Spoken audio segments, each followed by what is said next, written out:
अस्सलामुअलैकुम वरहमतुल्लाहि वबरकातुहू सबको। उम्मीद है वालेकुम मेरी आवाज़ ठीक सलाम। आ रही होगी। जी, जी, अल्हम्दुलिल्लाह। हलाले के हवाले से बात चल रही है सनातन धर्म में। याद रखें सनातन धर्म में मेजॉरिटी जो मामलात हैं, उनके ऊपर अगर हरामा का टर्म यूज़ किया जाए तो वो एक्यूरेट बैठेगा, एप्रोप्रिएट होगा, बिफिटिंग होगा हरामा। मगर चूँकि इंडिया के अंदर और पाकिस्तान के अंदर एक वर्ड इस्लाम को बदनाम करने के लिए जो कि प्योरली अन इस्लामिक है और उसका इस्लाम यानी कुरान और सुन्ना से कोई ताल्लुक नहीं है, उसको पेश किया जाता है। लिहाजा हम आपको दिखाने वाले हैं कि हलाला सनातन धर्म के अंदर कैसे होता है, क्या किया जाता है, उसकी क्या टेक्निक है। तो 100 साल की आयु को डिवाइड किया गया है 4 भागों के अंदर। उसमें से जो दूसरा भाग है, दूसरी डिवीजन है, उसको बोलते हैं गृहस्थ आश्रम।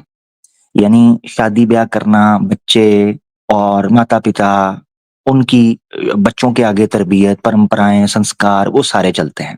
और सनातन धर्म में जो हलाला का विषय है, ये भी गृहस्थ आश्रम के अंडर आता है, यानी पति-पत्नी के विषय के अंदर आता है। लिहाजा इसका ताल्लुक फ़िक़्ह के साथ है। ये मैं इसलिए बोल रहा हूँ कि मुसलमानों को भी ये टर्म समझ आएगी और सनातनियों को आज और भी आ जाएगी। फ़िक़्ह बोला जाता है या फ़िक़ही मामलात बोला जाता है, तो उससे मुराद होती है कि एक उसूल है, मिसाल के तौर पर जैसे विवाह करना। विवाह या शादी या निकाह या मैरिज ये बेस है। अब विवाह को कैसे लेकर चलना है, विवाह कैसे होना चाहिए, बच्चों की परंपरा कैसे चलनी चाहिए, ये चीज़ें फ़िक़्ह के अंदर आती हैं, ठीक है? निकाह की फ़िक़्ह में। इसी तरह विवाह की फ़िक़्ह के अंदर गृहस्थ आश्रम में जो चीज़ें आती हैं, आज हम उनको डिस्कस कर लेते हैं स्पेसिफिकली हलाला के हवाले से। तो सबसे पहले ये समझना चाहिए वेद को पढ़ने के जो बुनियादी अंग हैं, वो 6 अंग बताए जाते हैं। नंबर 1 आपके सामने जनाब निरुक्त, व्याकरण, छंद, ज्योतिष और इसी तरीके से कल्प और आखिरी हो गया शिक्षा। जो कल्प है, इसको आप अगर उर्दू या हिंदी में समझना चाहें तो कल्प शास्त्रों का या कल्प विद्या का मतलब होता है फ़िक़्ह। विवाह तो करना है, ये धर्म है। विवाह कैसे करना है, ये कल्प बताता है। अब कल्प जो शास्त्र हैं, उनको आम तौर पर जिन ऋषियों ने लिखा है, फ़िक़्ह जो है, स्कूल ऑफ थॉट्स जो हैं, वो मुख्तलिफ ऋषियों के हैं। जैसे गौतम ऋषि हैं, उनका आपको धर्म सूत्र मिलता है। ऋषि बौद्धन्या हैं, उनका आपको धर्म सूत्र मिलता है यानी फ़िक़्ह, स्कूल ऑफ थॉट। जैसे फ़िक़्ह हनफ़ी, फ़िक़्ह मालिकी, फ़िक़्ह जाफ़री, फ़िक़्ह हम्बली, ठीक है ना? ये आपको मिलती हैं। तो इसी तरीके से इनके यहाँ जो स्कूल ऑफ थॉट्स हैं, वो मुख्तलिफ ऋषियों ने धर्म सूत्र लिखकर वेद को, उपनिषदों को ये पढ़कर आगे बता दिया। तो उनमें से एक कल्प का स्कूल ऑफ थॉट है। आइए उसको पढ़ते हैं और आपको बताने की कोशिश करते हैं कि उन्होंने हलाला के बारे में क्या बात की हुई है। तो अब आपको बेस समझ पड़ गई कि ये फ़िक़्ह का इश्यू है। श्री वासिष्ठ धर्मशास्त्रम, ये आपके सामने किताब है। तो इसको हम स्क्रीन को स्टॉप करने लगे हैं। सस्पेंस क्रिएट कर लें। ये देखिए, ये विज़डम लाइब्रेरी है जिसके अंदर वशिष्ठ धर्म सूत्र है बाय जॉर्ज बोहलर, जिसने ट्रांसलेशन की है। ओहो हो! गोरे ने कर दी, क्या करें? बहरहाल इसकी हिंदी ट्रांसलेशन अगर कोई सनातनी हमारे सामने पेश कर देगा, तो हम उसको प्यार भरा इनाम देंगे और वो इनाम यही होगा जो इस किताब के अंदर लिखा हुआ है। इसके चैप्टर नंबर 20 में जब आप पहुँचते हैं, तो इसका जो टेक्स्ट है 4 वर्सेस आपने पढ़नी है 7 से लेके 8, 9 और 10, 7, 8, 9, 10।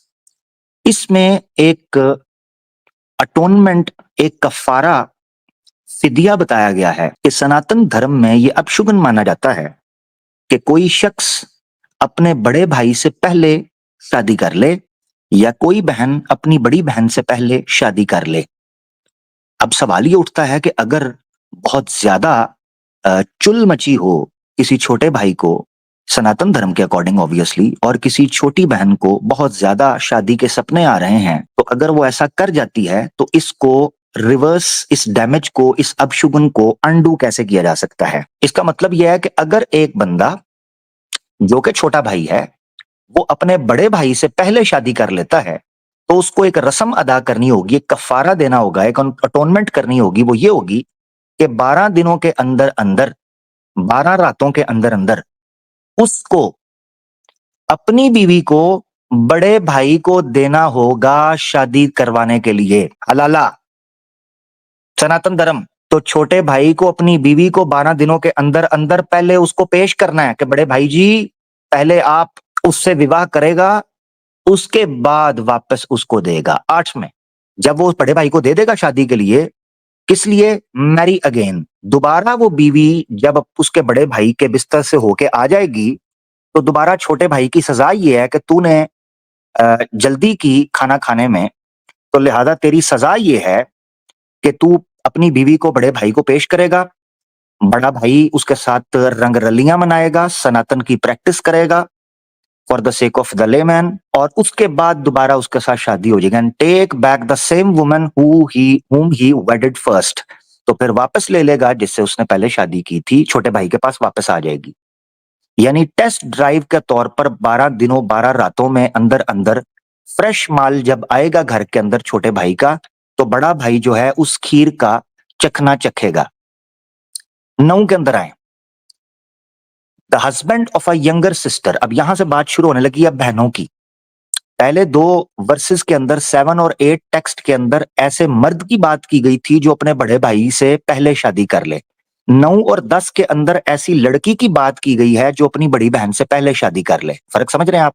तो पूरा किस्सा है मेल और फीमेल का। तो छोटी बहन जिसने अपनी बड़ी बहन से पहले शादी कर लिया और बड़ी बहन कवारी बैठी है अभी घर में, तो छोटी बहन ये करेगी कि वो 12 रातों से पहले पहले अपने पति को अपनी बड़ी बहन के बिस्तर में भेज देगी, विवाह करवाएगी।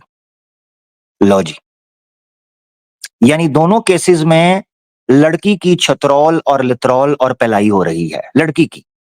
पहले केस में बीवी को भाइयों के पास भेज दिया, दूसरे केस में बहन को पति के पास भेज दिया। मगर आपने टेंशन ही लेनी। सनातन धर्म न्याय का धर्म है। धर्म लक्षणों में एक लक्षण जो है वो न्याय का भी है। तो ये न्याय रखेंगे आने वाले के साथ, तो टेंशन नहीं आपने लेनी, ठीक है ना। 10वें में देखें, the husband of an elder sister married after the younger one shall perform. अब होगा क्या? जो बड़ी बहन थी वो छोटी बहन के हस्बैंड के पास तो रात गुजार चुकी। अब अगली रात 12 रातों में से अगली रात उसने वापस चले जाना है अपने हस्बैंड के पास, तो लिहाजा बड़ी बहन तो फिर कवारी हो गई एक रात सोने के बाद। तो अब बड़ी बहन की जब शादी होगी ना, तो उस बड़ी बहन का हस्बैंड इस कफारे को अदा करने के लिए उसकी छोटी बहन के साथ सोएगा। ये लिखा हुआ है 10 के अंदर। ठीक हो गया? ओह, अब आसान लफ्जों के अंदर पहले समझ ले। 4 पॉइंट्स हैं क्रक्स निकालने के लिए। पहली एग्जांपल में छोटे भाई ने बड़े भाई से पहले शादी कर ली है, दूसरे केस में छोटी बहन ने बड़ी बहन से पहले शादी कर ली है। अब इसको हल कैसे करना है, ये है सारा केस। इसे कहते हैं हलाला इन सनातन धर्म। अब सुने, तो रहा वो केस जिसमें छोटे भाई ने बड़े भाई से पहले शादी कर ली है। उसकी टेक्निक ये है कि छोटा भाई अपनी बीवी को बड़े भाई के पास पहली 12 रातों के अंदर अंदर भेजेगा, उससे शादी करवाएगा, बड़ा भाई उससे अलग इख्तियार कर लेगा, दोबारा कुंवारा हो जाएगा, और छोटे भाई को दोबारा उसी बीवी से शादी करनी होगी। ये होगा केस। दूसरे मामले के अंदर बहन छोटी, बड़ी बहन से पहले शादी हो गई, तो होगा क्या? पहली 12 रातों के अंदर छोटी बहन अपने हस्बैंड को बड़ी बहन के पास शादी करवा कर भेज देगी। जैसे ही ये जो कृच्र है, अति कृच्र है, ये अदा हो जाएगा, उसके बाद वो बहन बड़ी वाली दोबारा कुंवारी हो जाएगी और ये छोटी बहन के पास उसका हस्बैंड वापस आ जाएगा कार्रवाई डालने के बाद। तो अब होगा क्या? अब बड़ी बहन की तो दोबारा शादी होगी। तो जब बड़ी बहन की दोबारा शादी होगी ओरिजिनल वाली, तो उस शादी में जो उसका हस्बैंड होगा वो छोटी वाली बहन के साथ 12 रातों के अंदर सोएगा, पहली वाली, उसके साथ दोबारा निकाह करेगा। ठीक है ना? हस्बैंड होते हुए। अब कोई कह सकता है कि यार ये आपने गोरों का पेश कर दिया है, ट्रांसलेशन, हम नहीं इस ट्रांसलेशन को मानते। लिहाजा मैंने पहले कहा था कि कोई सनातनी इस चीज के ऊपर चैलेंज करे और हमें इसकी हिंदी ट्रांसलेशन पेश करके बता दे। ठीक है ना? ये श्री वशिष्ठ धर्मशास्त्रम है, यहां पर इसके चैप्टर्स की डिटेल है, ये मैं पीडीएफ प्रॉपर आपको दिखा रहा हूं। ये विंश विंश कृच्रानी, कृच्र कृच्र कहते हैं कोई आपसे पाप हो गया, कोई आपसे खता हो गई, मिस्टेक हो गई, उसका अटोनमेंट, कफारा, गलतियों का, पापों का, धर्म विरुद्ध जाने का या विधि के विरुद्ध जाने का, शास्त्रों के विरुद्ध जाने का, किसी भी कार्य में अटोनमेंट। तो 20वां अटोनमेंट क्या है हमने ये पढ़ना है। तो ये पेज बन जाएगा 58, ठीक है। और यहां से 20वां शुरू हो रहा है, एक से दोबारा। तो मैंने कौन सा कहा था, 7, 8, 9 और 10। चले आए 7 से शुरू करते हैं। ये है जी 7वां, पुनखी पुनखी क्षया वदंतस्तु कृच्छ्रन। ये देखें, इसको मैंने हाईलाइट किया हुआ है, कृच्छ्रन।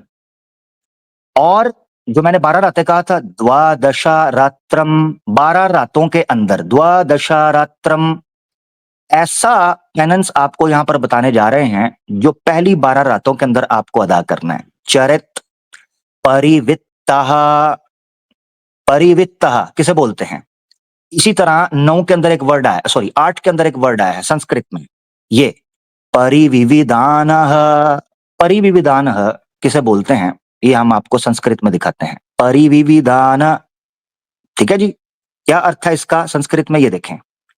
Younger brother who marries before an elder, उसका अटोनमेंट क्या है कि वो बंदा अपनी बीवी को वापस देगा अपने भाई को, उसको जिससे पहले उसने शादी कर लिया है। पुनारनी विषेत, फिर वापस लौटाएगा अपनी तरफ। कोई मेरी ट्रांसलेशन को चैलेंज करना चाहता है तो वो चैलेंज कर सकता है। आगे बढ़ते हैं, 8 तक हो गया, यहां तक भाइयों का या लड़कों का मामला है।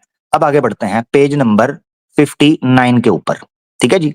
यहां पर एक वर्ड है अग्रे दीदी सुपति, तो ये शू भी पढ़ सकते हैं, सू भी पढ़ते हैं, बहरल अग्रे दीदी।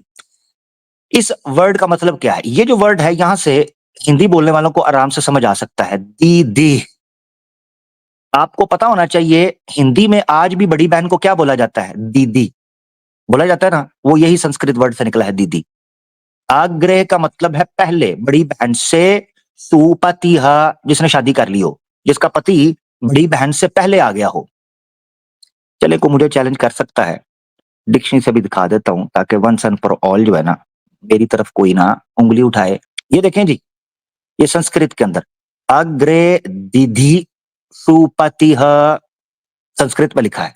क्या इसकी ट्रांसलेशन, ये देख लें ऊपर, married women whose elder sister is still unmarried, ऐसी छोटी बहन जिसने शादी कर ली हो, जिसकी बड़ी बहन अभी तक शादीशुदा नहीं है। यानी ये ऐसी लड़की को भी कहा जाता है कि जिसकी जिस मर्द से शादी हो वो पहले किसी और मर्द के साथ रात गुजार चुकी हो, शादी कर चुकी हो। तो यही तो हलाला है, इसी को तो डिस्क्राइब कर रहे हैं। ये आपके सामने आ गया। 9वां और 10वां हम पढ़ने लगे, वो क्या कहते, अग्रे दीदी शुपति कृच्रन, यही वो अटोनमेंट है इस औरत का भी। द्वादशरात्रम चरित्वा निविशेत निविशेतताम चौपयच्छेत, उसका भी दंड और कृच्र यही है कि वो अपनी बहन को बड़े हस्बैंड के पास भेज देगी, जैसे पिछले 7वें के अंदर यहां पर छोटी बीवी को बड़े भाई के पास भेज दिया था, छोटे भाई की बीवी को बड़े भाई के पास, ये 7वें के अंदर ऐसे ही वो वापस कर देगी। ठीक है, अब आगे, विधीशुपति, ऐसी औरत जिसने अपनी बहन से पहले शादी कर ली हुई है, कृच्छ्रात अति कृच्छ, एक है पेनंस और फिर पेनंस का पेनस, अति कृच्छ, ये है कि चरित्वा तस्मय दत्वा पुनारनी विषेत, उसका भी यही हकीकत निकलकर सामने आती है। मगर उसका मैंने आपको जैसे बताया कि अब ऐसी औरत, उसकी तो शादी हो चुकी थी, उसने अपनी बहन को अपने सॉरी बड़ी बहन को छोटे हस्बैंड यानी अपने हस्बैंड के साथ भेजे, छोटी बहन थी तो बड़ी बहन को अपने हस्बैंड के पास भेजा। अब जब ये काम हो गया तो वो दोबारा वापस चली जाएगी तो कवारी होगी। अब जब उसकी शादी होगी तो उसका क्या अटोनमेंट है, क्योंकि उसकी भी पहले शादी हो चुकी हुई है। तो उसका यह है कि उसका जो हस्बैंड होगा ना, वो छोटी वाली के साथ सोएगा, शादी करेगा, ये है। अब मैं आपसे पूछता हूं, आपसे मैं ये सवाल पूछता हूं, सनातनियों, जिन लड़कियों के साथ तुम ये करवाते रहे हो और करवाओगे हिंदू राष्ट्र और राम राज्य के अंदर और तुम्हारे सनातन धर्म के अकॉर्डिंग, मुझे बताओ उस लड़की से शादी करेगा कौन है? ये तो साफ पता चल रहा है कि तुमने छोटी बहन को बड़े हस्बैंड के साथ इसलिए सुलवा दिया ताकि तुम अपने हस्बैंड के सामने कानी ना हो सको। तुम्हारा हस्बैंड तुम्हें ये बात सुनाता कि मैं तो तेरी बड़ी बहन के साथ भी सोया हुआ हूं, तो सनातन धर्म ने ये नुस्खा बयान किया कि क्यों ना बड़ी बहन अगर छोटे हस्बैंड के साथ सोई है तो छोटी को भी बड़ी बहन के हस्बैंड के साथ सुला दिया जाए, ताकि ना हस्बैंड एक दूसरे को ताना मार सके ना बहन मार सके। इन्ना लिल्लाही व इन्ना इलैहि राजिऊन। यह तुम लोगों का कृच्र, ये कचरा है, कचरा, ये कृच्र नहीं है, ये कृच्र नहीं है, ये कचरा है, कचरा। हलाला इन सनातन धर्म का कचरा, तकिया इन सनातन धर्म का कचरा, शरुल बरिया का कचरा। ये क्या हुआ? एक गलत चीज को ठीक करने के लिए उससे बड़ी गलत चीज करवा दी। यानी सनातन धर्म के अकॉर्डिंग छोटी बहन का बड़ी बहन से पहले विवाह करना गलत है, ठीक हो गया। मगर आपने उस गलती की इतनी बड़ी सजा दी उसे कि उससे बड़ा पाप करवा दिया, उससे बड़ा गंद करवा दिया उसे। क्या देखो छोटी बात है, इस तरह की मानसिकता थी। उसी तरीके से आप देखो उस भाई का क्या हाल किया होगा इन्होंने, जो छोटी उम्र में बड़े भाई से पहले शादी कर लेता है, उसकी बीवी को बड़े भाई से सुलवा दिया। चेक करो यार, तुम्हारे बड़े भाइयों के अंदर कोई तप्पड़ नहीं है तो छोटे भाई का क्या जुर्म है कि उसकी बीवी को पकड़ के कहते हैं अपनी मर्जी से, अपनी इच्छा से उसको सामने रखते। एक घर के अंदर जब चार आंखें मिलती होंगी ये करतूत करने के बाद सनातन धर्म में किस तरह इज्जत बनती होगी एक फैमिली की। एक भाई जब अपने बड़े भाई को देखता होगा कि ये मेरी बीवी के साथ सोया हुआ है और 12 रातें पहली के अंदर ये काम करने हैं, पता है क्यों? 12 रातों से पहले पहले पता कैसे चलेगा किसका बच्चा है? मुझे ये बताओ, बच्चे का कैसे पता? कोई एक मसला है इसमें, एक मसला है। ये किस किस्म का सोल्यूशन पेश कर रहे हो? उल्लू के पट्टो, खोती के बच्चों, ये क्या सनातन धर्म है? तुम इस्लाम पे, तुम्हें मैंने इसलिए पहले कहा था इस्लामोफोबिक सनातनी को, तुम्हारी औकात नहीं है कि आंखें उठा के हमारे सामने सांस भी ले सको। सांस, तुम्हारे शास्त्र खोलें तो बदबू के भभकते हुए ऐसे लगता है गटर खोल दिया मैंने, मुंबई के किसी स्लम का गटर खोल दिया, और आकर मुसलमानों को आंखें दिखाते हैं, ओए, बदमाशी कर देने हैं। ये मुंह और मसूर की दाल हमारे सामने आकर ये चाल, मैं कर दूंगा तेरा पिछवाड़ा लाल, भाग जा यहां से।